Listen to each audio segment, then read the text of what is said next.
Con người ở trong một đời sai lầm lớn nhất chính là ưa thích phê bình người khác, ưa thích công kích yếu điểm của người khác.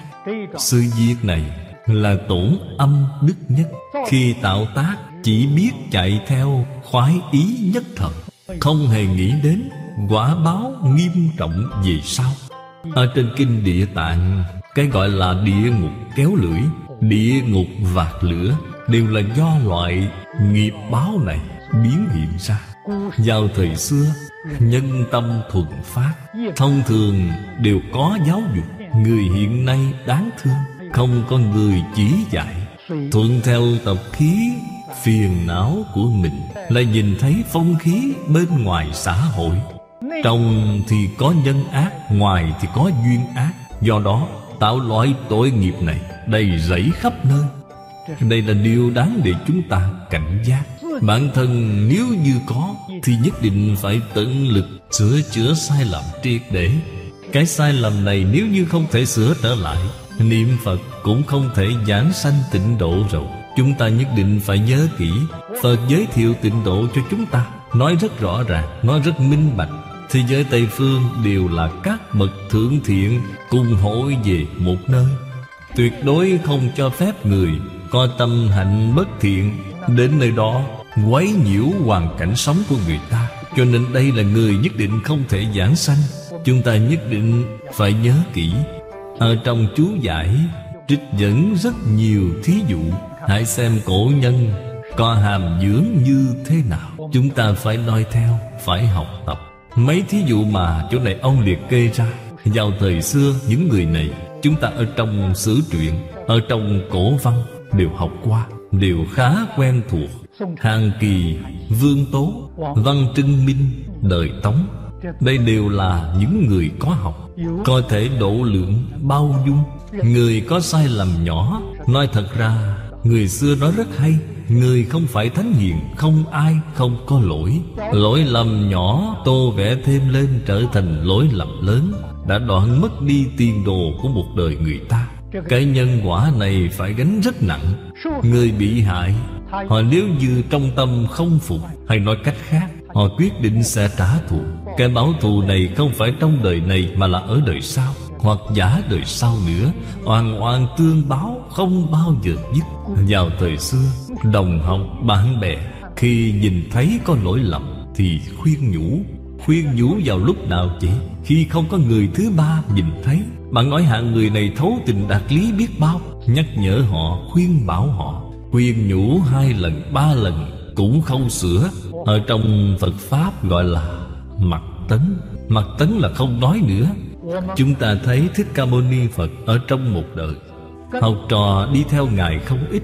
Trong kinh điển ghi chép có 1255 người, một đoàn thể tương đối to lớn. Cái đoàn thể này chúng ta xem thấy ở trên kinh không có sự tổ chức hiện đại hóa. Tại vì sao có nhiều chúng như vậy mà sinh hoạt lại có quy luật đến như vậy, nghiêm chỉnh như vậy? Đạo lý ở chỗ nào? Mọi người đều tuân thủ lục hòa kính, mỗi một người đều tu ngũ giới thập thiện. Dù cho có lỗi lầm, mỗi ngày nghe Phật giảng kinh thuyết pháp, tự mình biết sửa đổi sám hối. Chúng ta không hề nghe nói Thích Ca Mâu Ni Phật xử phạt một học trò nào, không hề nghe nói Thích Ca Mâu Ni Phật khai trừ một học trò nào. Đây là tấm gương mẫu mực của chúng ta. Chúng ta ngày nay làm không được, muốn học cũng học không được. Cho nên hãy xem từ trong kinh điển ghi chép, Thích Ca Mâu Ni Phật làm người làm viên mãn biết bao. Đây là hiện thân thuyết pháp, chỉ dạy chúng ta ở trong một đời đối nhân xử thế tiếp vật, không có mảy may khuyết điểm nhỏ nào. Đây mới là chân thật biểu hiện ra trí huệ cứu cánh viên mãn. Một câu phía dưới: bất huyễn kỹ trường, chính mình có sở trường, có ưu điểm. Người hiện nay nói đáng tự hào. Đáng tự hào là khoe khoang sở trường của mình. Chút sở trường đó của bản thân bạn lập tức sẽ được hồi báo hết, sẽ không còn nữa rồi. Cho nên ưu điểm của mình phải giấu kín, ẩn giấu tài năng, là cổ thánh tiên hiền dạy chúng ta. Khuyết điểm của mình cần phải phơi bày, ưu điểm của mình cần phải giấu kín, tích âm đức. Hành thiện là bổn phận của mình, có gì đáng để khoe khoang đâu chứ. Nhất là những việc trong bổn phận của mình. Công việc của bổn phận thì cần phải làm tốt, tận tâm tận lực mà làm. Đây là bổn phận. Làm không tốt là có lỗi, không có gì đáng để khoe khoang. Công việc bổn phận có thể làm tốt, đây chính là đại thiện. Thật sự có thể làm tốt, muốn chu đáo mọi mặt, tương đối không dễ dàng. Cho nên không có trí huệ, không có học vấn, bạn sẽ không có phương tiện thiện xảo. Người thế gian có người nào không muốn làm tốt công việc bổn phận của mình? Tại vì sao vẫn là làm không tốt? Tại vì sao lại rơi vào cảnh tội lỗi đầy mình? Cái nguyên nhân này do đâu? Chúng ta cần suy nghĩ thật kỹ. Một câu nói tóm lại là lỗi do không học. Không có học lại tự cho mình là đúng. Cho nên khi đụng chuyện sẽ tạo ra rất nhiều sai lầm. Việc thế gian còn như vậy, việc lớn xuất thế gian càng khó hơn. Cho nên bất kỳ việc gì, tự mình nhất định phải thử nghĩ năng lực trí huệ của mình. Những việc này ta có thể làm được hay không? Có thể làm viên mãn hay không? Có thể lợi ích đại chúng xã hội hay không? Nếu như không thể thì ta không dám tiếp nhận. Có cái trí huệ này, có cái năng lực này, lại có cơ hội này. Cái mà người xưa nói là việc nhân nghĩa không thể chểnh mãn. Ta cần phải làm. Ta không đi làm sẽ không có người làm. Không có trí huệ, không có năng lực, không có cái cơ duyên này thì không nên cưỡng cầu để làm. Cưỡng cầu đi làm, đó chính là điều mà trên Kinh Địa Tạng gọi là khởi tâm động niệm, toàn là tạo tội. Cho nên nói người quý ở chỗ tự biết rõ mình. Người khác không biết, ta tự mình cần phải biết. Mình có trí huệ bao nhiêu, năng lực bao nhiêu, phải hiểu rõ. Tôi cả đời không có dẫn dắt người nào. Dùng cách nói hiện nay để nói là chưa hề làm lãnh đạo. Tôi trong một đời là bị lãnh đạo, không có kinh nghiệm dẫn dắt người. Bản thân tôi hiểu rõ, cho nên tôi cả đời này không xây đạo tràng, không làm trụ trì, không dám quản người, không dám quản việc. Vì sao vậy? Vì tôi biết tôi không có cái năng lực này, cũng không có cái phước báo này. Làm không tốt là có tội lỗi. Tôi không cưỡng cầu, hy vọng trong đời này ít lỗi lầm mà thôi. Tôi nhìn thấy người khác làm, tôi hoan hỷ. Tôi ở bên cạnh phối hợp giúp đỡ họ. Tôi tận tâm tận lực giúp đỡ người ta. Tục ngữ có nói, phàm là người làm lãnh đạo, trong mạng phải có ấn quan. Lời này nói cũng không phải không có đạo lý. Cho nên tôi hiểu rõ mình. Tôi cả đời phục tùng lãnh đạo, làm công việc mà bổn phận của mình phải làm.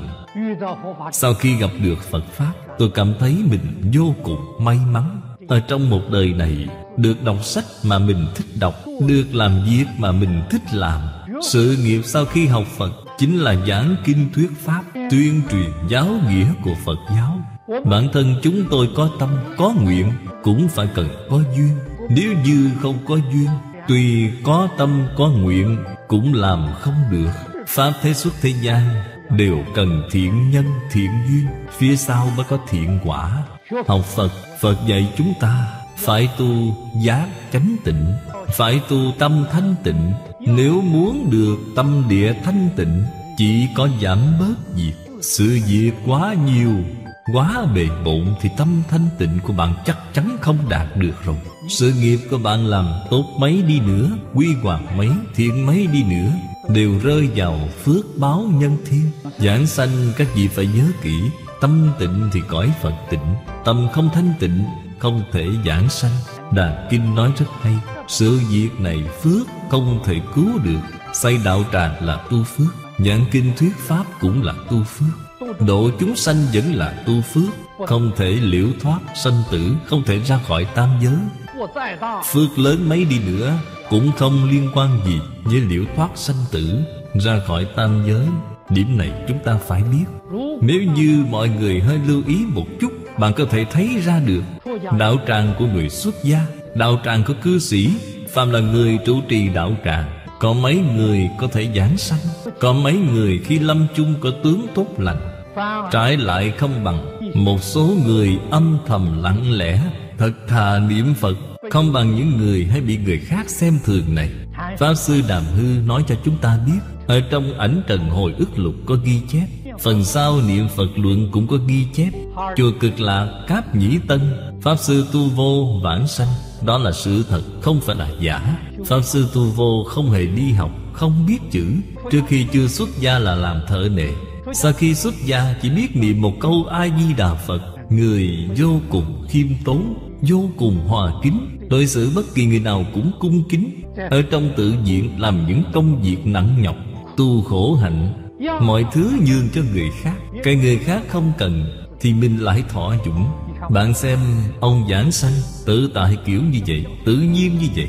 Pháp Sư Đàm Hư giảng sanh, Pháp Sư Đế Nhàn giảng sanh, tướng lành không bằng ông. Pháp Sư Đế Nhàn còn có một đệ tử là Thợ Giá Nội. Chúng tôi giảng kinh thường hay nhắc đến ông, cũng là người không biết một chữ nào. Niệm Phật 3 năm đứng mà giảng sanh. Sau khi giảng sanh còn đứng 3 ngày, đợi sư phụ của ông đến làm hậu sự cho ông. Sư phụ giảng sanh cũng không bằng ông. Sư phụ của ông là Lão Hòa Thượng Đế Nhàn, là tổ sư một đời của Tông Thiên Thai.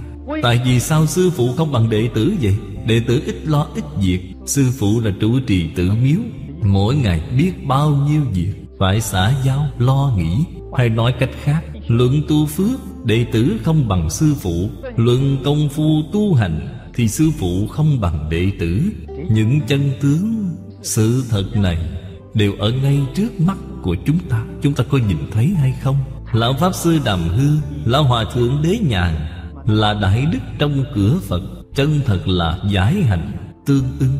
Thật sự là một người xuất gia tu hành tốt, cũng là tấm gương tốt cho chúng ta. Nếu như đức hạnh tu trì của chúng ta không bằng các ngài, nhất định sẽ bị đọa lạc. Cho nên dẫn chúng thật không dễ dàng. Dẫn chúng không phải là người phàm, thật sự có trí huệ, có đức hạnh mới có thể dẫn chúng. Nhất là đại chúng xã hội hiện nay không dễ gì dẫn dắt. Người trước đây thật thà, biết nghe lời. Người hiện nay không thật thà, mỗi người ý kiến đều rất nhiều. Nếu như không có đức hạnh thật sự khiến đại chúng kính phục, thì chướng nạn của bạn là điều không thể tránh khỏi rồi. Chúng ta ở Singapore nhìn thấy cư sĩ Lý Mộc Nguyên, chân thật là Bồ Tát hóa thân. Ông có chướng nạn hay không? Rất nhiều. Cũng có một số người đố kỵ chướng ngại, vu cáo lên chính phủ. Ông bị chính phủ nhiều lần điều tra nghiêm khắc. Điều tra xong thấy rõ là ông bị oan, là người ta vu cáo hãm hại ông. Cư sĩ Lý biết rất rõ tại vì sao người ta vu oan cho ông chị. Có lẽ trong đời quá khứ đã vu oan cho người ta, oan oan tương báo. Cho nên khi sự việc rõ ràng rồi, quan chức chính phủ còn khuyên ông có thể khởi tố ngược trở lại những người đã vu cáo ông đó.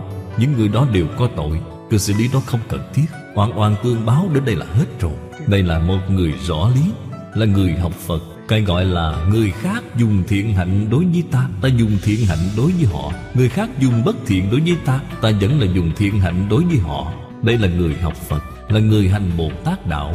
Người học Phật tri ân báo ân, nhất định không báo oán. Kết thiện duyên với tất cả chúng sanh, không nên kết ác duyên với tất cả chúng sanh.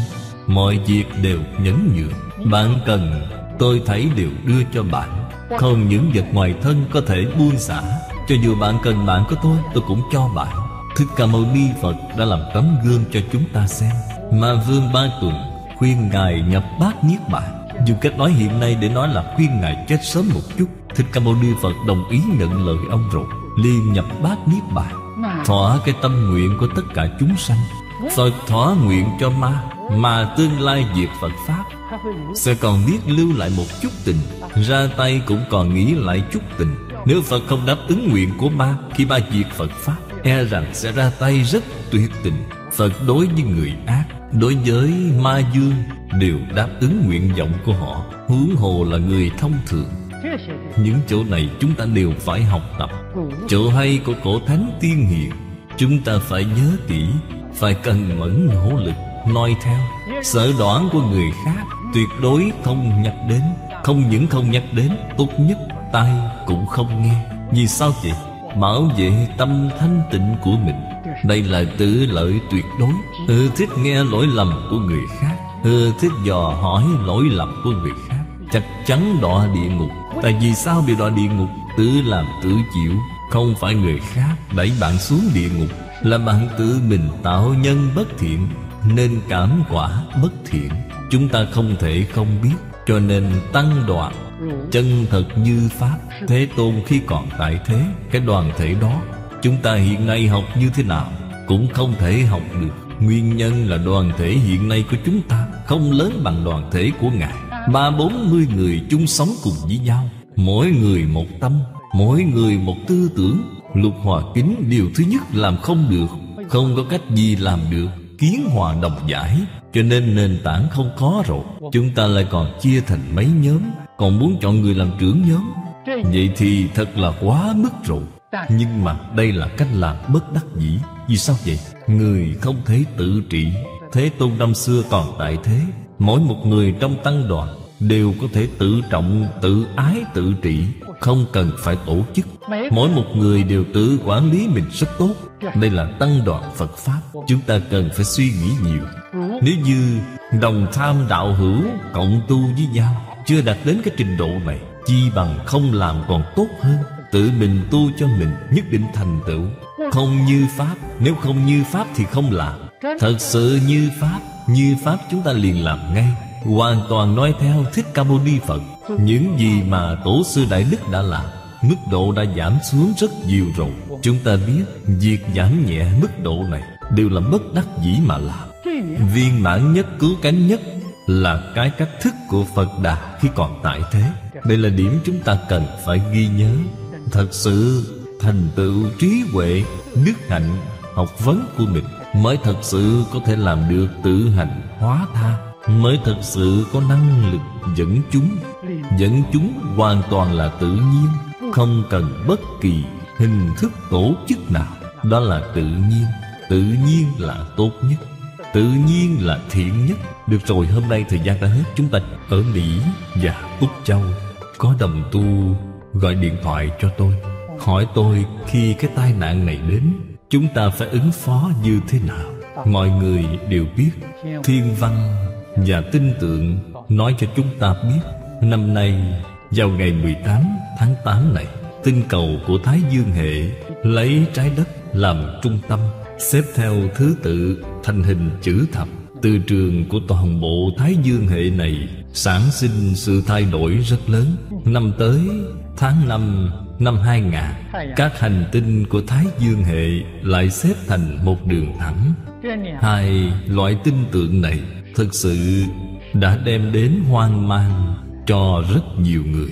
Nhà thiên văn học, nhà khoa học đều cảnh báo chúng ta, loại từ trường này cũng là có sức hút của tinh cầu không tầm thường. Đối với địa cầu sẽ sinh ra ảnh hưởng rất lớn. Đối với sinh vật trên trái đất, thậm chí là sinh vật trên những tinh cầu khác, cũng đều sản sinh sự ảnh hưởng nghiêm trọng. Chúng ta cần phải nên đề cao cảnh giác. Cách nói của nhà khoa học cũng chỉ có thể nói đến đây là hết. Bởi vì ở trong đây rốt cuộc đạo lý tại vì sao như vậy thì lại quá sâu xa, không có người nào lý giải được. Nói đến chỗ này, chúng ta lại liên tưởng đến vào 3000 năm trước, Ấn Độ xưa có thể nói là tôn giáo phát triển đến đỉnh cao. Họ dùng phương pháp thiền định đã đột phá được các tầng không gian và thời gian, quan sát được hiện tượng trong lục đạo luân hồi.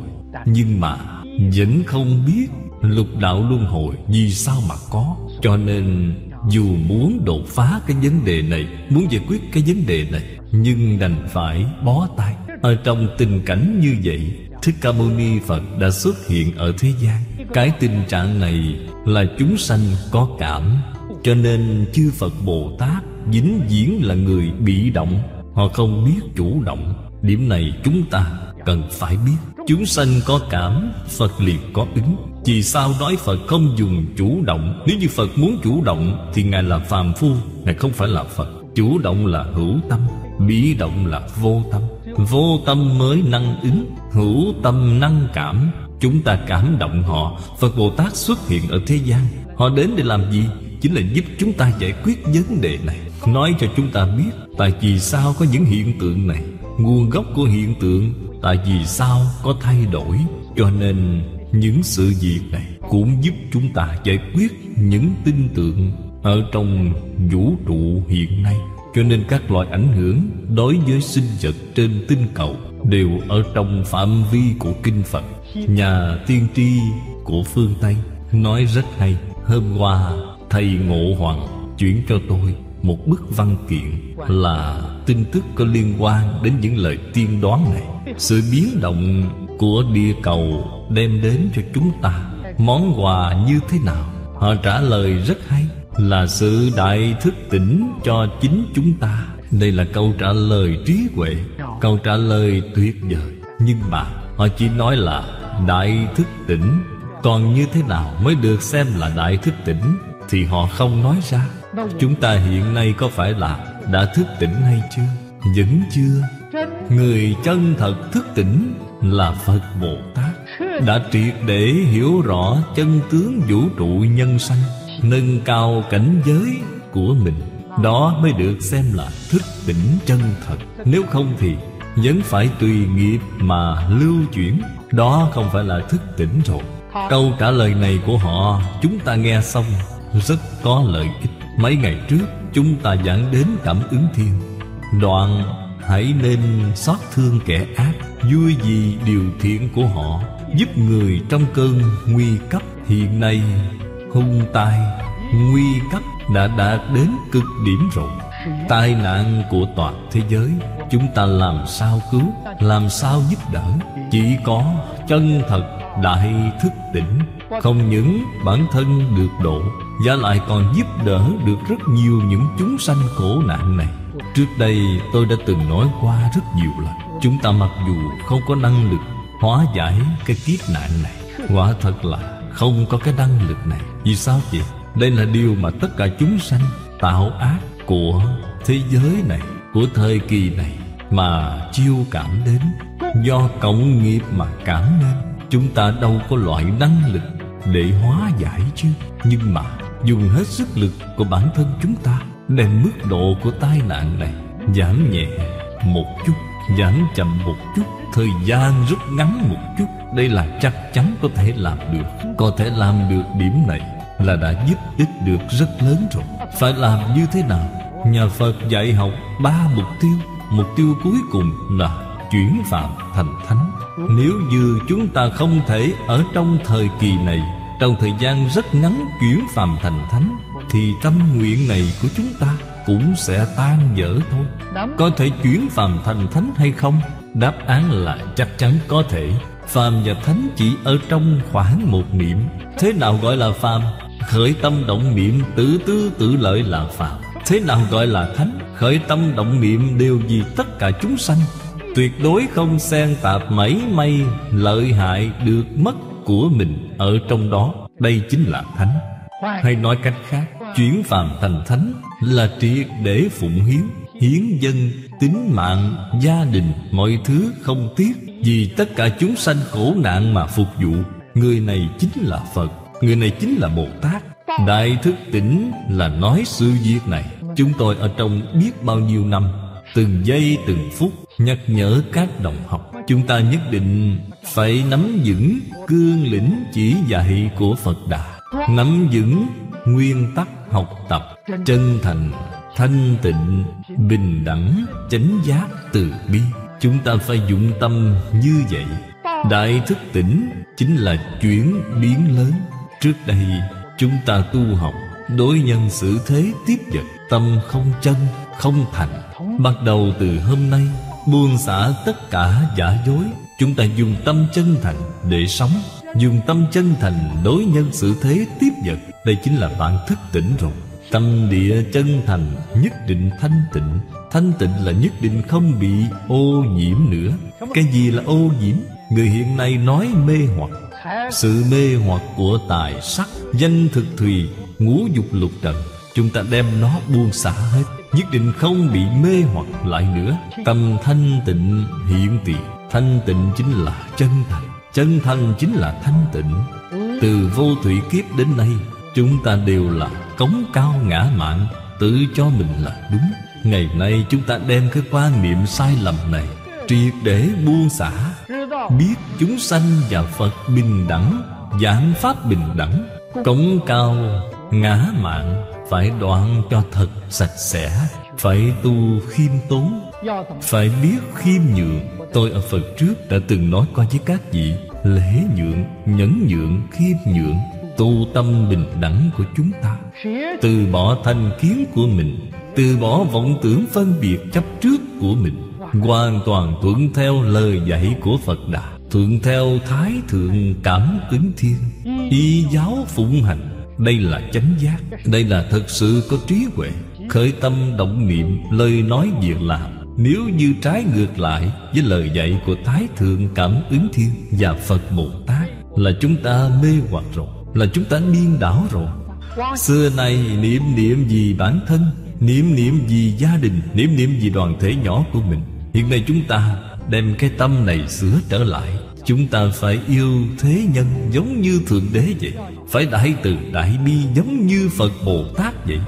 Yêu tất cả chúng sanh trong hư không pháp giới, khẳng định tất cả chúng sanh hư không pháp giới chính là mình. Trong Kinh Đại Thừa thường nói: 10 phương 3 đời chư Phật cùng chung một pháp thân. Đây là đem tâm của chúng ta triệt để chuyển đổi trở lại 180 độ. Đây gọi là đại thức tỉnh. Bạn vừa chuyển biến như vậy liền siêu phàm nhập thánh, là không phải phàm phu nữa rồi. Lấy tâm từ bi mà luận, bạn chính là Bồ Tát Quan Thế Âm. Lấy chánh giác mà luận, bạn chính là Bồ Tát Văn Thù Sư Lợi. Lấy tâm thanh tịnh bình đẳng mà luận, bạn là Bồ Tát Phổ Hiền. Lấy chân thành mà luận, bạn là Bồ Tát Địa Tạng.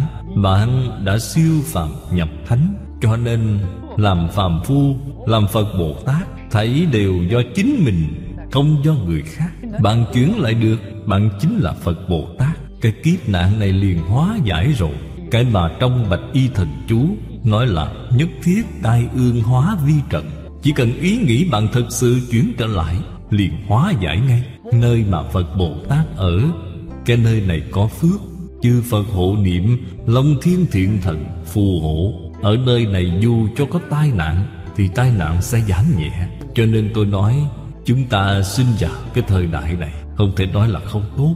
Đối với người tu hành mà nói là tăng thượng duyên rất tốt. Vì sao vậy? Không dám giải đãi, không dám trì hoãn nữa. Thật sự là tranh thủ từng giây từng phút, nhanh chóng đem mình nâng lên đến Pháp thân đại sĩ. Tâm chuyển biến rồi thì hành vi của chúng ta liền chuyển biến. Hành vi nhất định là nhìn thấu buông xả, thấy rõ là đối với tất cả lý sự nhân quả, thế xuất thế gian đều sáng tỏ. Không học đã sáng tỏ rồi. Kinh giáo bày ngay trước mặt, liền thông đạt, từng câu từng chữ vô lượng nghĩa. Tại vì sao bạn không nhìn ra vậy? Tâm của bạn chưa có chuyển đổi trở lại, hành vi của bạn chưa có chuyển đổi trở lại. Tâm hạnh đã chuyển đổi trở lại thì khó khăn gì cũng không có, đều hóa giải hết. Những lời dạy mà chư Phật Bồ Tát bậc Thánh Hiền nói ra đều là sự bộc lộ của tự tánh. Cái gì là tự tánh vậy? Chân thành, thanh tịnh, bình đẳng, chánh giác, từ bi là tự tánh. Nhanh chóng học, nhanh chóng chuyển cảnh giới, vẫn còn kịp. Sau khi thấy rõ rồi nhất định buông xả. Buông xả cái gì vậy? Vọng tưởng buông xả, phân biệt buông xả, chấp trước buông xả, vạn duyên buông xả rồi. Chỉ có một cái tâm, vì nhân dân phục vụ, vì xã hội phục vụ, vì quốc gia phục vụ, vì thế giới phục vụ, vì tất cả chúng sanh trong pháp giới mà phục vụ. Người này liền gọi là Phật, gọi là Bồ Tát. Đời sống của mình tự tại tùy duyên. Người không được tự tại là do bạn không buông xả. Bạn triệt để buông xả rồi, bạn liền được đại tự tại. Đến lúc đó là không phải thân nghiệp báo nữa. Chúng ta đến cái thế gian này là do nghiệp báo mà đến, không sai, là phàm phu.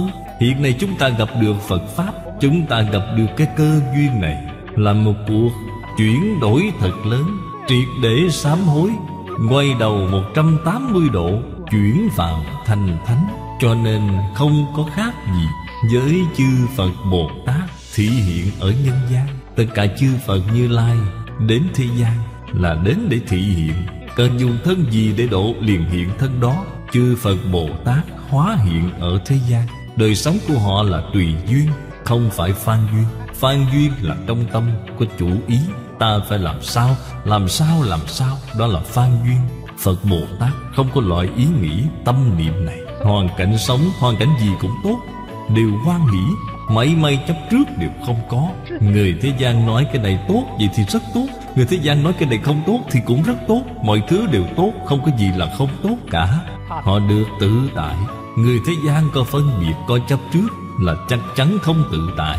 Xa lìa tất cả phân biệt chấp trước, liền được đại tự tại. Đây là nói người phá mê khai ngộ, người chuyển phàm thành thánh. Đời sống tinh thần vật chất của họ tự tại tùy duyên.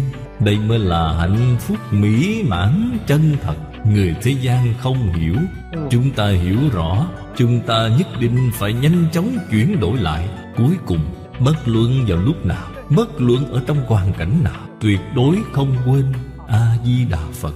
Chúng ta ở trong đời sống, ở trong công việc, ở trong tất cả sự tương giao đều tích lũy công đức. Lời nói này phần trước đã nói qua rồi, ở chỗ này không nói tỉ mỉ nữa. Đem loại công đức này hồi hướng cầu sanh tịnh độ. Mọi lúc mọi nơi chúng ta đều có mối liên hệ mật thiết với A-di-đà Phật. Mọi lúc mọi nơi đều có thể giảng sanh, tự tại giảng sanh. Bạn nói đây chẳng phải nhà Phật thường nói là đại viên mãn hay sao? Đại viên mãn là chúng ta thành tựu ở ngay trong một đời này, là viên mãn ngay trong thời gian ngắn ngủi này. Cho nên tâm trạng của chúng ta thanh tịnh vô cùng, hỷ lạc vô cùng, toàn tâm toàn lực vì những chúng sanh khổ nạn này, làm nên cống hiến lớn nhất của chúng ta. Đây chính là giữ tâm Bồ Đề, hành Bồ Tát đạo. Thật sự là hóa giải hung tai, cứu khổ cứu nạn. Đây mới gọi là sự đại thức tỉnh của chính mình.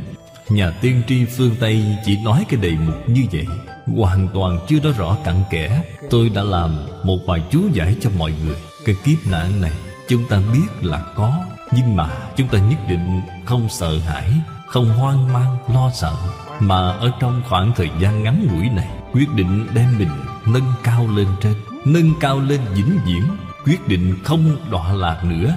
Đây chân thật là đại viên mãn.